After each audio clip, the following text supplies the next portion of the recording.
বিশ্বনবী জুমার খুতবা দিচ্ছেন, হঠাৎ বিশ্বনবী দেখলেন হাসান আর হুসাইন লাল দুইটা জামা পরে জুমার মসজিদের মধ্যে ঢুকে একবার কাতারের এইদিকে দৌড় মারে, আরেকবার ওইদিকে দৌড় মারে।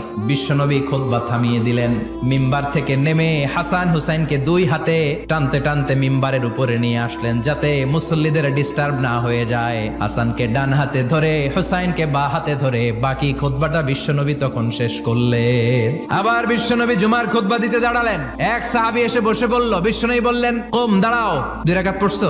সাহাবী কয় না, পড়ি নাই। বিশ্বনবী বললেন, 2 রাকাত পড়ো। খুতবার নিরবিচ্ছিন্নতাকে ভঙ্গ করে বিশ্বনবী তাকে দাঁড়াতে বললেন, 2 রাকাত নামাজ পড়তে বললেন। তার মানে খতিব সাহেব মন গড়া শুধু খুতবা দিয়ে যায় না, ডানে বায়ে কোথায় কি হচ্ছে সবকিছু নজরে রেখে, কন্ট্রোলে রেখে সামাজিক সব সমস্যার কথাগুলো তুলে ধরে অসামাজিক কার্যকলাপের বিরুদ্ধে হুঙ্কার দিয়ে জুমার প্ল্যাটফর্মটাকে শক্তিশালী করাই হচ্ছে একজনের খতিবের দায়িত্ব। চিল্লায় এখন ঠিক কিনা?